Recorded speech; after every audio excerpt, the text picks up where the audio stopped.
What if you actually just bought dragon dildos and stuck them on bases?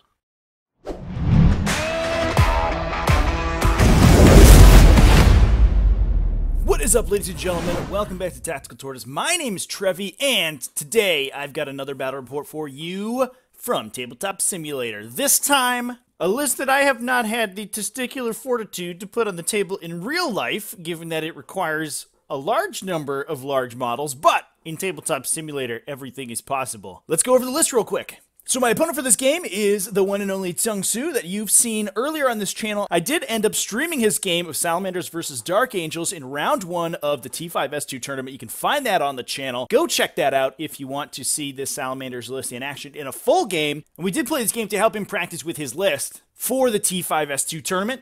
This Salamanders list is a pretty straightforward gun line with a little bit of Salamanders flair in there. It has 2 big old battalions. For the HQs, he's bringing just a standard foot chaplain as well as 2 librarians, 1 to bring in the Promethean discipline and 1 to use the librarius. A captain on a bike usually gives that the relic for -1 to be wounded and the warlord trait for an additional 2 toughness. Combined with Drake skin and might of heroes from the 2 librarians, that makes him toughness 9 and -1 to wound. That means most weapons in the game cannot wound him, and the rest of them wound him on 5s or 6s with the -1 penalty. Super tanky on that guy. He's also got a Storm Shield and a Thunder Hammer, so he hits pretty hard. Got a big ol' invulnerable save, super hard to take down, very cool combo. To fill out the troops choices, we have 6 5-man intercessor squads with bolt rifles and auxiliary grenade launchers. Very straightforward troops. We have 3 Invictor Tactical War Suits, and here's the Salamander's Flare. No auto cannons on these guys, all Incendium cannons. So everybody's got a big old flamer to get +1 to wound in the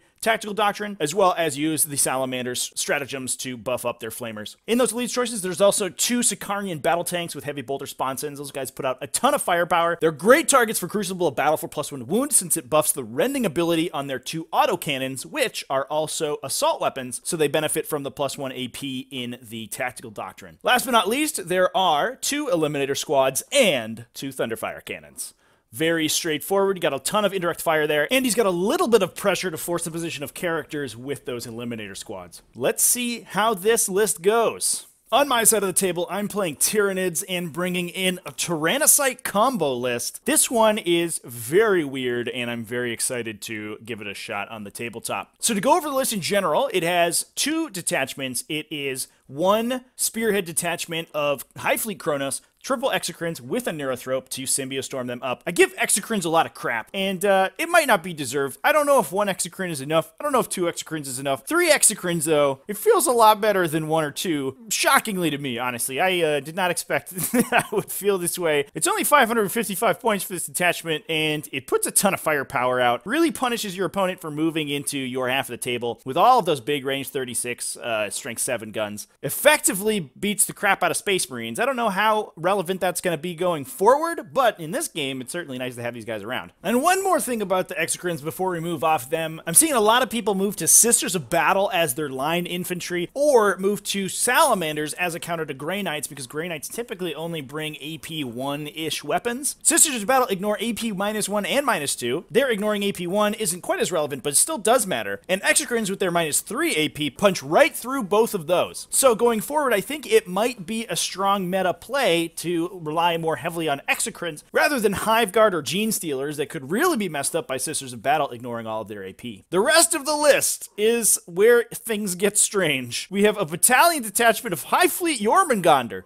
So that'll give everything that's on the ground, non-flying models, a cover save as long as they don't run or charge in the previous phase. In that battalion is a Tyranid Prime with Bone Swords and a Death Spitter. He's just there to be a Synapse guy, I guess. There's 6 units of 3 Rippers, easy peasy, as well as 2 more Neurothropes. One's gonna have the Resonance Barb to and the additional 6 inches of Synapse to help him out a little bit. And because we have 9 entries in that battalion detachment, that gives us enough space to bring in 9 Tyrannocytes as well. That is because Tyrannocytes are a dedicated transport, so they do require another unit entry in the detachment in order to be unlocked. These are not bargain basement secondhand dealer Tyrannocytes. We have gotten the full upgrade. Each one has 5 venom cannons. Now, the weird part about this list is that this battalion is High Fleet Jormungandr, and so like I said, it gives everything that's not flying cover save. Essentially, they get cover even if they're out in the open. That it only affects the Tyranid Prime and the Rippers. The Tyrannocytes are flying as well as the Neurothropes, and the Neurothropes have their invulnerable save anyway, so they don't don't really care.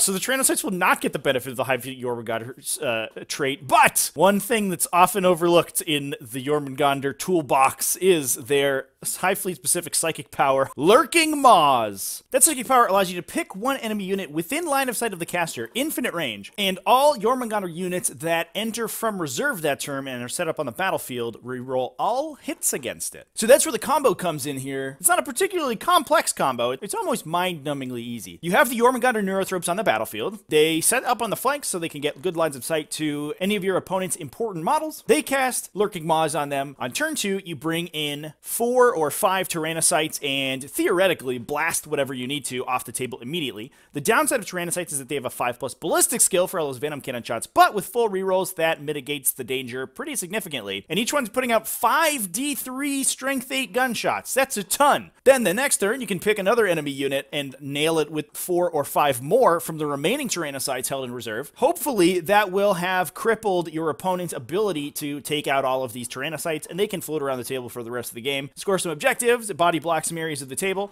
They're very hard to pin down. They do fly, so they can fall back out of combat and still shoot those Venom Cannons. Although, one thing to note is that they are potentially wrappable because their speed is so slow, you can make it impossible for them to place their base so that they're not engaged with an enemy. So you can actually wrap these guys fairly easily if you have a large base and a lot of models, or if they're bracketed, because their speed does degrade very quickly if they're bracketed. That said, it is an immense number of wounds. Each of these Tyrannocytes bringing in 10 wounds at toughness 6. It's not a lot. They're only a 4+ save, so they typically get, take those wounds pretty quickly, but it is a lot for your opponent to have to chew through, and all the while, they're eating enormous numbers of these Venom Cannon shots, and if they want to screen you out from where those Tyrannocytes are going to drop in and do a ton of damage, then they're just moving units right in range of these Exocrines, and the Exocrines are going to be able to blast them to death. Another consideration is that because those Tyrannocytes fly, they actually make a pretty solid screen, especially a melee screen if you're trying to keep those Exocrines unengaged. They take up an enormous amount of real estate because they have huge bases. They aren't the easiest things in the world to kill. Your opponent has to focus them a little bit to take them out. And they body block immensely for the Exocrines and can just jump out of melee and shoot whatever's engaging them anyway. Overall, I think it's a pretty interesting list. I have no idea how it's going to work out. It is a ton of shooting. Most of its damage output is going to come from that turn 2 and turn 3 sort of alpha and beta strike. Unfortunately, this is not a list that hits you really hard. It's not really a gun line that can hit you hard on turn 1. So if your opponent is excellent at screening, or if, they're heads up and they know what to hide and where to hide it, I think it can be counterplayed pretty well. I also don't think this is the optimal version of the list, but I will cover that further in the wrap-up. So let's get on into this game. So the scenario that we're playing for this game is going to be ITC mission number 2, what's yours is mine. So in this scenario, each of us places 2 objectives, one in our opponent's deployment zone, one anywhere on the board, ostensibly in our deployment zone. And if you hold the 2 objectives that you placed, then you will score the bonus point. Obviously, all of the other ITC rules apply. If you kill more than your opponent, you get a point. If you hold more than your opponent, then you get a point. During your turn, if you kill something, you get a point. And if you hold at least one objective, then you get a point. Very good. My opponent saw the Exocrines on the side of the board, and he did win the roll to go first, because apparently I have never won an initiative roll in Tabletop Simulator. I think it has a grudge out against me. But seeing all those Exocrines on the table and deciding not to be able to be counter-deployed, my opponent decided to make me deploy first so that he could hide his important threats early. The interesting drawback to that is that it allows me to bring my Tyrannocytes in immediately on the top of turn 2, and I think I prefer that a little bit, although it does make scoring a little bit more difficult for me since my opponent's going to have the drop on me on kill more or hold more. In terms of secondary objectives, my opponent took Engineers as his maneuver objective, Big Game Hunter, obviously, as his Seek and Destroy objective, and trying something new, Born for Greatness on his Smash Captain on the bike. On my side of the table, I decided to take some old staples. I also took Big Game Hunter because my opponent can give it up pretty easily with his Invictor Warsuits and Sicarians, as well as the Thunderfires in case I need to grab it there. I decided to take Recon and Behind Enemy Lines, and the reason for that was because we rolled up the Frontline Assault deployment, which I decided to take, and because that was so wide and Space Marine lists like to castle so much, I figured I would be able to jump Rippers or Tyrannocytes into my opponent's deployment zone fairly easily. I had enough Deep Strikers that I felt like I could confirm Recon as well, and anything my opponent moves up to screen me out of those objectives theoretically gets killed by the Exocrines.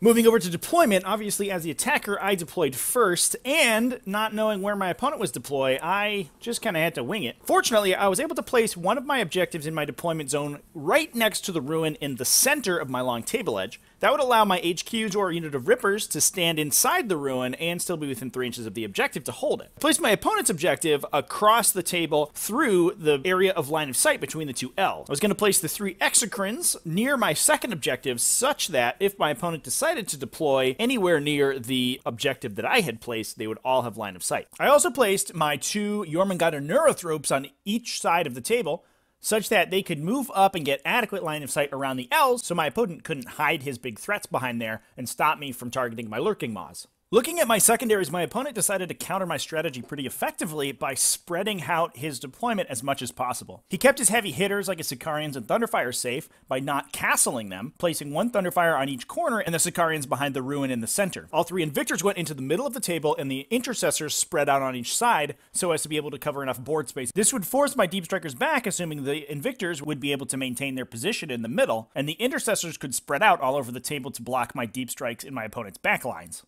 With literally half of my army in reserve, my first turn was pretty uneventful. I was able to edge out line of sight onto one of my opponent's Invictors with one of the Exocrines, so moving that forward. I think you've probably deployed intelligently, so I don't really have a good way to shoot at you. He's not deployed intelligently. And my Rippers ran towards the center, hoping that they would be safe behind the L on the left-hand side. The Ripper Swarms are just donating their lives to you. Oh, okay. Well, I appreciate them. In the Psychic phase, I tried for a Symbiostorm on the 1 Exocrine that could shoot. It went okay, but not as well as it could have. Yeah, that's right. That's right. That's right. How does it feel? Do I reroll one of those? Roll a blue dice. Tabletop Simulator, why? Fortunately, he only took 1 wound and got the spell off. The Exocrine blasted into the Invictor, but my opponent was able to make some 5-up saves due to cover, and I left him on 1 wound. They did score me a hold and a big game hunter for turn 1, but denied me my kill, so I was only at 2 points. Sorry, I'm not really sure what to do into your list. That's okay, because I'm not sure what to do with my list. So my opponent began his first turn by spreading out his formation to cover as much of the board with his screen as possible, moving his Sicarians out towards the left-hand side of the board so that they would have adequate cover from the Exocrines behind the L there, but so that they could still see and concentrate their fire on the leftmost Exocrine to take it out. Because my list is predicated on targeting a couple big targets down very quickly, my opponent has the flexibility to move out his small units like his Intercessors and Eliminators into the open, and I won't be able to deal with them for a couple more turns. He did decide to keep his screen intact by keeping the rightmost Invictors inside the L there. Invictors have an excellent stat line to get killed by Exocrines, so he was mostly worried about getting targeted down. Between the 2 Sicarians, the Crucible of Battle stratagem, and the Invictor with 1 wound remaining, my opponent was able to burn down the leftmost Exocrine, while the Thunderfire cannons each killed 2 Ripper Swarms out of my Rippers in the center, leaving my opponent a couple easy kills for next turn. That put him up a big game hunter point to tie with mine, as well as a kill more point as well. My turn 2 began, and with basically all my models on the table being a static gun line, nothing very exciting happened. One of my Exocrines moved over to get line of sight to one of my opponent's Sicarians, and one of my Neurothropes poked out from their building to get line of sight to the other one. Then, with the thrashing of tentacles and the harmonious tones of Wagner playing in the background, the hot air balloons descended. Drop the boys in. This list is ridiculous. Right? He's dead. The first Neurothrope kicked off the Psychic phase by casting Lurking Maws onto my opponent's leftmost Sicarian, although it did require a CP to confirm since he didn't have the Resonance Barb, which was a little hair-raising. While my Chronos Neurothrope was successful in casting Symbiostorm on the Exocrine that was lined up to shoot the other Sicarian. While the Sicarian on the left flank had been buffed with Might of Heroes, the one on the right was unbuffed, and the Exocrine was able to wallop it for 8 damage with a solid hit with the help of Symbiostorm. After that, the Tyrannocyte gun line began spooling up. With the Sicarian on the left being buffed with Might of Heroes, that meant my wounds were only going through on 4+. Instead, at Strength 8 with -2 damage and a bunch of attacks, I felt like I had pretty good odds of destroying the Sicarian. Unfortunately, I don't really understand the damage output of these Tyrannocytes yet, so in hindsight, I might have overcommitted on killing the Sicarian, since the first 3 Tyrannocytes were able to do it without a problem, especially after the second shot. 3 go through, 4, oh shit, 8 damage. Okay, he's up to 11. So he's 3 left? Let's just keep in mind that this is a 100-point model shooting at a buffed battle tank with the equivalent stat line of a Lieben Russ. It was here that we began to see the big downside of the 5+ ballistic skill without any buffs from the Neurothropes, however, since the 2 remaining Tyrannocytes on that side of the board were only able to manage 3 wounds into the remaining Sicarian, leaving it on just a couple. My last Exocrine was able to split its fire, shooting 1 time into an Eliminator unit and killing a couple of them, as well as destroying my opponent's Invictor that I had left on 1 wound the previous turn. That left me pretty far ahead on Big Game Hunter, as well as getting 2 kills that turn, and removing 2 of my opponent's biggest threats to my army. So I was feeling pretty good. Unfortunately, as we scored it out, I did realize that my choices of secondaries were potentially not quite optimal. Because my list was so condensed, my opponent was able to get dominating board position and really spread his units out across the entire board, especially those Invictors on the right-hand flank that I didn't really have a good way to get at. That meant that I couldn't drop my Deep Strikers wherever I wanted them to, and I couldn't drop into my opponent's deployment zone, nor could I drop adequately to get Recon easily. In hindsight, I think Recon is the correct call, but I think I should have taken a more killy objective instead of behind enemy lines. Potentially Butcher's Bill could have been a lot easier to score against my opponent's list. My opponent started his turn by rocketing up his Chapter Master on the bike to grab some of those sweet, sweet Born for Greatness points. The Intercessors on the right-hand flank began moving forward towards my opponent's objective that he would score for bonus, and the Invictors decided to stay in the L on the right-hand side in order to keep safe from the Exocrines. While my opponent could have moved into range with a potential Invictor run to score that bonus point, unfortunately, it would have left them very open to get obliterated by Exocrines, who have an excellent stat line for killing Invictors, so my opponent wasn't quite ready to make that trade yet. In the Psychic phase, that Chapter Master got charged up with all of the buffs from the Librarians, getting the full combo off of +1 toughness from Drakeskin and the +1 toughness from Might of Heroes as well, making it almost impossible for my army to destroy him this round without smites. And at the end of his movement phase, my opponent used the Relentless Determination stratagem to double the wounds remaining on the Sicarian to counter his mid-bracket, so it could fire at not terrible effectiveness. That allowed the Sicarian to blast down one of the Tyrannocytes pretty easily, while the rest of my opponent's shooting spread wounds on the remainder of them to make them easier for the Smash Captain to blow up with his hammer. Unfortunately, that effectiveness did not continue to the rest of my opponent's shooting. One of my Exocrines had been wounded by shooting last turn and was only on a few wounds remaining, and both Eliminator squads decided to fire into it to try to take it out. Unfortunately, while the first squad was able to bring it down to 2 wounds, the second one was not so lucky. Oh, that's bad. This guy's gonna we're gonna be greedy. We're gonna be. Oh my god! Oh, get got! He is. Oh, should I re-roll that? Do I spend a CP on that? How many? You can't re-roll there, bud. Oh, you're right. Slow your roll, son. You're right. Undeterred, my opponent put both of the Thunderfire cannon shots into that Exocrit as well, with similar success. The Exocrit made all of its saves against the first shot, and the second Thunderfire forgot to load its guns at all. I'm shooting the Exocrit. Yep. Don't roll any 5s. I didn't. Oh, get got, dude!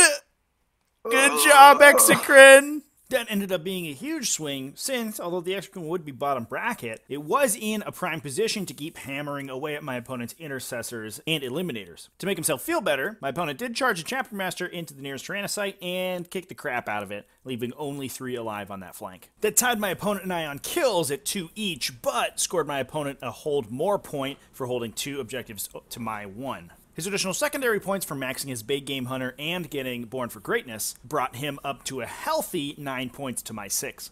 I started my third turn by Metabolic Overdriving one of the 2 remaining Rippers in the center to move it 22 inches to get on objective number 4. I assumed that my Exocrines wouldn't have a problem killing the Intercessors on that objective, which would score me a bonus point and potentially my first recon of the game. My Tyrannocyte started to float lazily towards my opponent's table edge in the vain hope that I could one day score a behind enemy lines point, and I set up my Neurothropes to start dealing damage to the Chapter Master.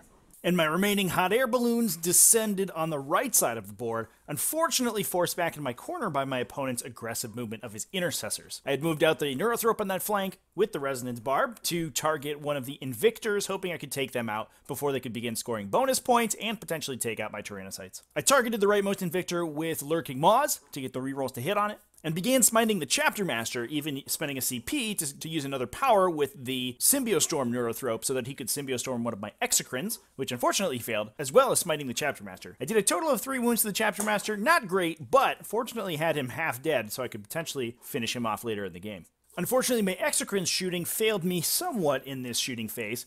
My wounded exocrine failed to destroy the intercessors on my opponent's objective, which forced my other exocrine to split its fire, taking out another eliminator as well as the remaining intercessors to score me that bonus point. The battery of Tyrannocytes on the left began firing into their lurking Maws target, the Invictor closest to my table edge. The first 2 Tyrannocytes were successful in killing that Invictor. Fortunately for me, the Invictor also decided to blow up, only getting the other Invictor in the range of the explosion, but dealing it a couple mortal wounds for its trouble.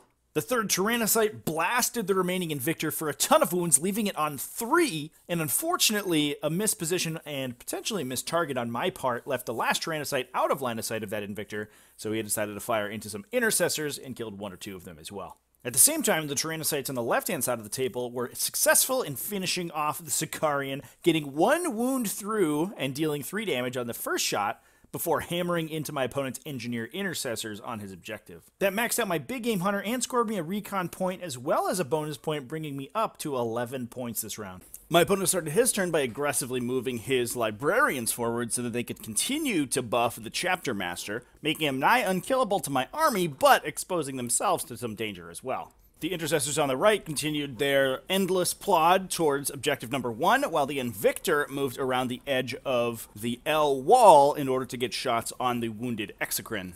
In the psychic phase, I was able to deny Drakeskin on the chapter master, but my opponent got both Fire Shield and Might of Heroes off through a reroll. He's going to put Might of Heroes. Yeah. That's not it. Get out of here. No, more like Might of Here Knows. So it goes off with the reroll. Yeah. In the shooting phase, my opponent started to clean up messes that he left around the table. Thunderfire Cannons and the Invictor's Flamer started taking out Ripper Swarms that my opponent had left at 1 model in the previous turn. And between the Invictor's Long Guns and the Eliminator's Rifles, they were finally able to kill the 2 wound exocrine. In the charge phase, my opponent elected to charge my Neurothrope on the left-hand flank, making it into melee and getting 4 wounds through. The Neurothrope made 2 of its 3+ invulnerable saves, and I elected to CP reroll 1 of them, but I still failed, and he was killed by the Chapter Master's Thunderhammer. That was pretty unfortunate because it removed one of my sources of smite on that side of the table and made it a lot more difficult to take that immortal god out. Being able to kill off the Rippers gave my opponent an easy kill more, but we tied on hold more. However, my opponent getting so far ahead on secondaries gave him a big lift up, leaving the score at 17-11 in my opponent's favor. That said, the majority of the force left on the table was mine, so I wasn't sure I was out of this game yet. Fortunately, playing almost an entirely slow plotting gun line made my turns pretty straightforward. My remaining Tyrannocytes continued their slow, lumbering trudge up the table towards my opponent's deployment zone. I kept him close to the librarian so I could hammer some attacks into them, hopefully take out the Chapter Master's support and score some fairly easy kills. The Tyrannocytes on the right-hand side spread out to physically body block the intercessors from getting to my opponent's objective and scoring the bonus point. I fired with my Tyrannocytes first to make things a little bit more efficient for my exocrine. One of them was able to take out the remaining Invictor, and I was able to start putting wounds into the intercessor squads on my opponent's right-hand flank. The first 2 Tyrannocytes were able to kill 1 of the librarians, but some bad dice left the second one unscathed by the remaining drop pod. 2 hits. I guess the 1s and 2s don't matter, they just make me feel bad.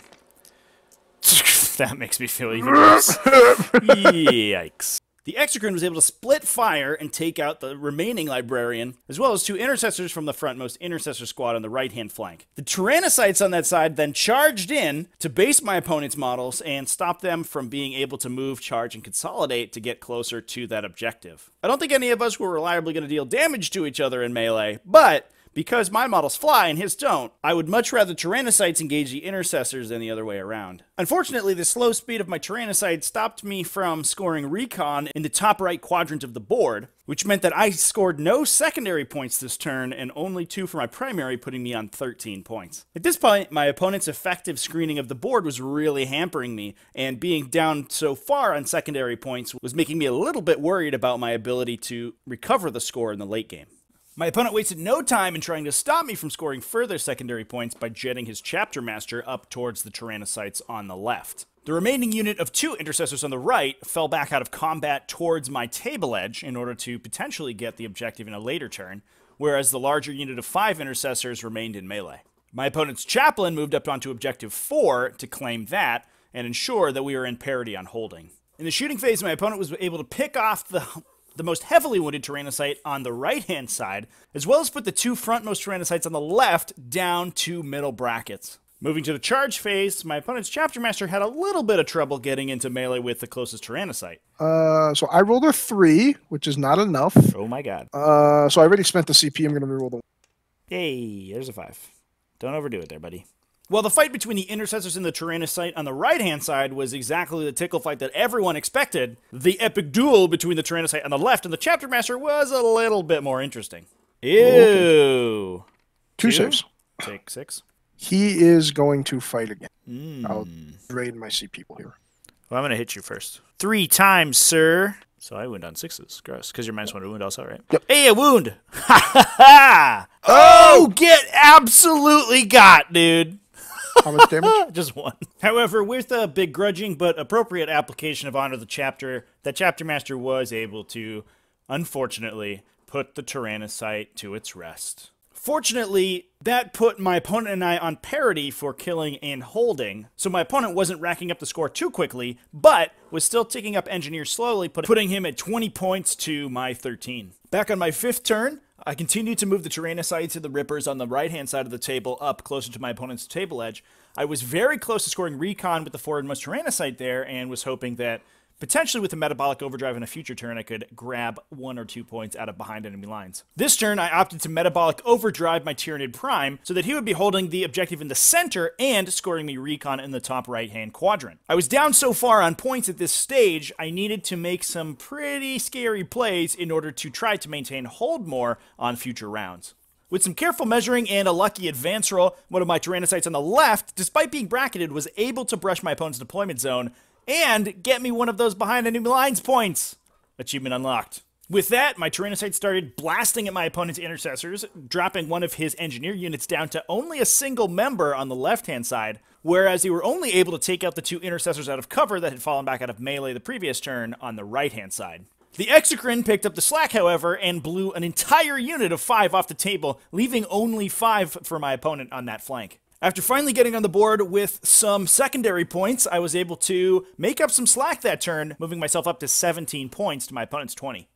With only 2 wounds left on his Chapter Master and staring down a barrel of 10 Venom Cannons, my opponent elected to move him away towards my table edge in order to keep him safe. I do think, however, that he probably should have continued to beat the crap out of Tyrannocytes, but being bracketed so hard and fighting Intercessors, I'm not sure the Tyrannocytes on the left were that valuable anymore. The remaining 5 Intercessors on the right-hand side continued to move closer to my Tyrannocyte gun line in an effort to take them out with that sweet bonus from the Assault Doctrine. With reduced firepower on his side, my opponent's shooting phase only saw 1 Tyrannocyte on the left-hand flank taken out, as well as 1 Ripper Swarm on the right to try to gain kill more. Intercessors on both flanks engaged in glorious melee with the floating hot air balloons, but only the unit on the left-hand flank were able to destroy a Tyrannocyte, and the ones on the right-hand flank actually lost 2 members for their trouble, one from Overwatch and one from the Tyrannocyte swing back. While that did give my opponent kill more, I was able to score hold more and bring the game to a fairly close 23-18. That moved us to the last round of the game, and while my opponent's score lead was not insurmountable, it was significant. However, my attrition lead was pretty intense as well. With a really good turn, I could potentially bring the scores back to parity or even win out on my opponent.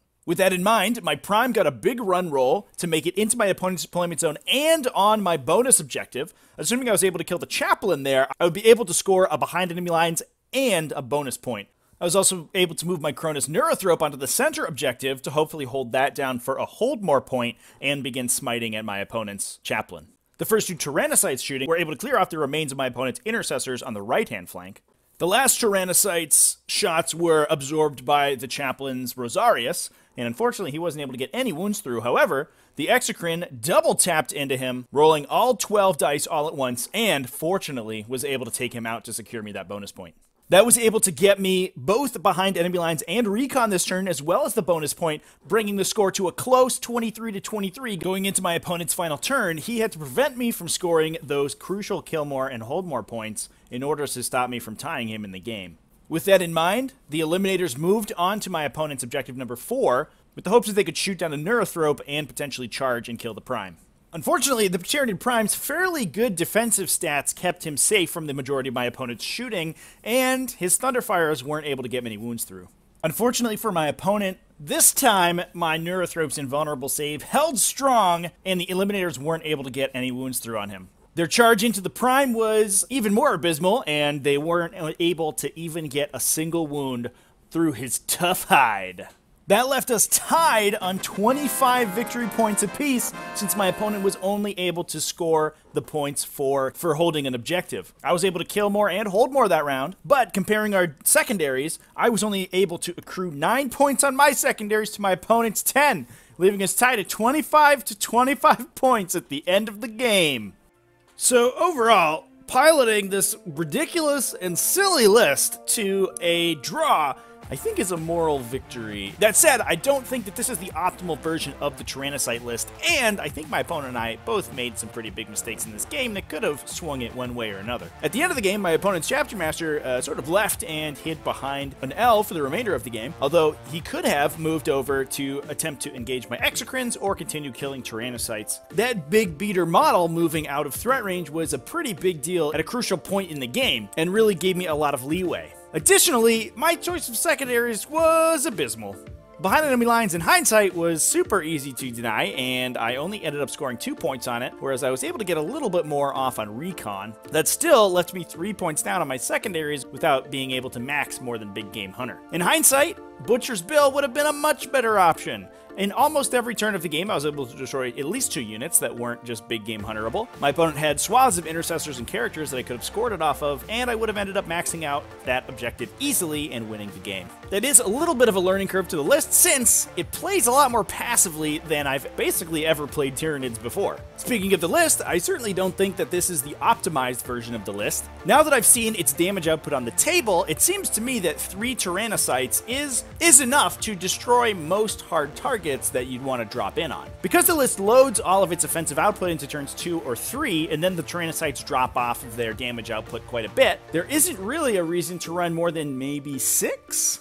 At that point, you can drop 3 on turn 2 and 3 on turn 3 to make maximum use of that rerolls, and if you bring more models into the Jormungandr detachment, I believe you can also drop them out as well and benefit from the rerolls, since all the psychic power requires you to do is be set up on the table that turn. As much as I hate to admit it, one of the MVPs of the list was the Exocrines. Having 3 of them means that you can lose 1 or 2 and still get a lot of use out of the third one throughout the game. Additionally, the Tyrannocytes are able to destroy the models that are capable of wounding the Exocrines reliably, which is a big deal for those big boys because they tend to get killed by enemy anti-tank very quickly. The Tyrannocytes also draw a ton of fire from the Exocrines, since most players will want to shoot at these little toughness 6 models that have an equivalent number of very similar shots rather than a toughness 8 guy sitting at the back of the board.